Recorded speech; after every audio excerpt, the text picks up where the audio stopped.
CTV News at 5 with Hudson Mack. If you need to renew your driver's license or get a vehicle inspected, you should do it soon. 87% of unionized ICBC workers have said yes to possible strike action. 4,600 unionized workers at ICBC have not had a contract for 2 years, and they say they're frustrated. The union says it's worried about the application that ICBC made to the province to have some employees deemed essential. The union says there's no word, though, if or when a strike will happen at the insurance corporation. Well, parents in a Victoria neighborhood are asking for help tonight. They're trying to save a landmark that they say serves as the backbone of their community. The sign says it all: Save St. Albans. For half a century, the Anglican Church in the Oaklands neighborhood has been home to the largest cooperative preschool on Vancouver Island. But it could soon come to an end. The church has a new owner, a developer who plans to close the doors for good. Before proceeding with that, though, the developer gave the Oaklands Community Association a chance to buy the property back. It went out and secured an $800,000 mortgage, but is still a little short and needs to come up with $500,000 by Friday.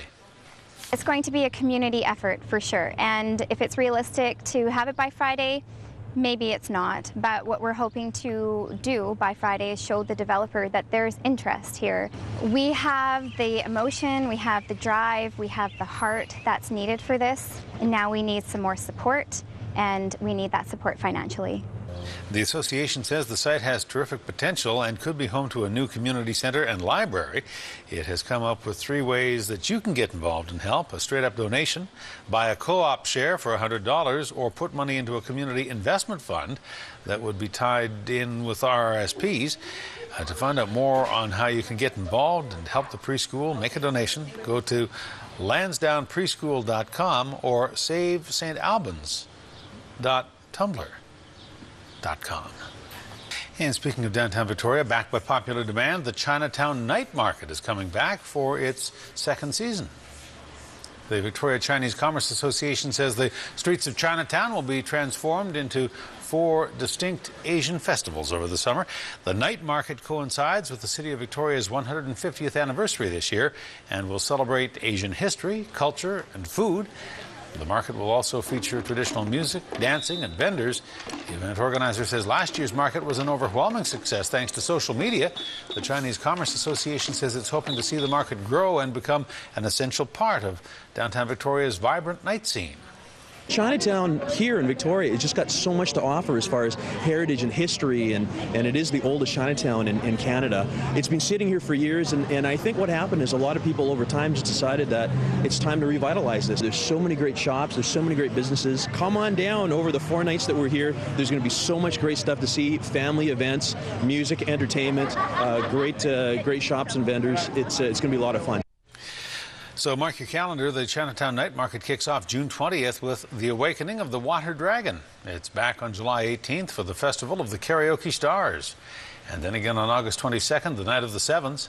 Your last chance to catch the Chinatown Night Market is September 12th. That will be the Autumn Moon Lantern Festival.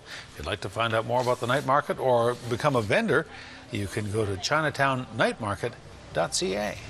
Premier Christy Clark hits the road tomorrow, heading to the North Island to announce 2 new hospitals, one for the Comox Valley and one for Campbell River.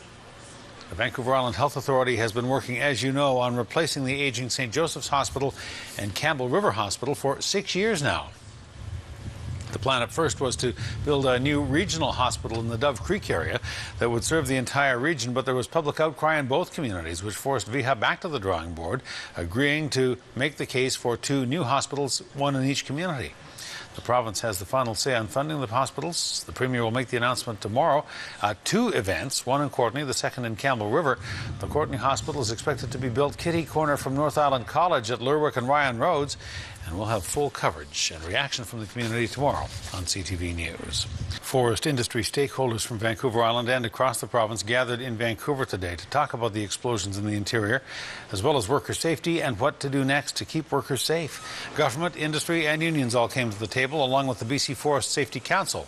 The group has devised a 3-pronged approach. The first is to continue investigating the Prince George and Burns Lake explosions to determine exactly what happened. The second is really focusing in on what can we do in terms of supporting employers that are going to be faced with addressing orders that WorkSafe BC will issue to all sawmills within the province. And the third is a deeper look into the future, and that is really looking at the standards that exist for operating a sawmill safely when you're dealing with cutting wood and the production of sawdust and chips, etc. The mill inspections will focus on addressing combustible dust and sources of potential ignition. WorkSafe will have the power to shut a mill down, but says it'll only do that if it is necessary for worker safety. Rescue crews rushed to the Little Mountain area near Parksville late this afternoon with reports of someone falling over a steep cliff. These pictures are just back in the newsroom. The residential neighborhood backs onto a very steep rock wall. It was blocked off by RCMP cruisers as the rescue played out. Police tell us the victim is a woman. They won't say how old she is. She was lifted out in a high-angle rescue just moments ago. Still not clear how she went over the embankment, and no word yet on her condition, but she has been taken to hospital. Well, BC Ferries says tonight that crew error is partly to blame for the hard landing at Duke Point that put that ferry terminal out of commission for 4 months. This as the company prepares to reopen the terminal on the 1st of next month. An internal investigation reveals that the accident cannot be blamed only on electronic failure with the propulsion system. BC Ferries says the crew did not react to the failure in time, and if they had, it would have softened the blow. Repairs to the ferry alone cost nearly $400,000. No disciplinary action will be taken, though. BC Ferries says it views this as a learning opportunity.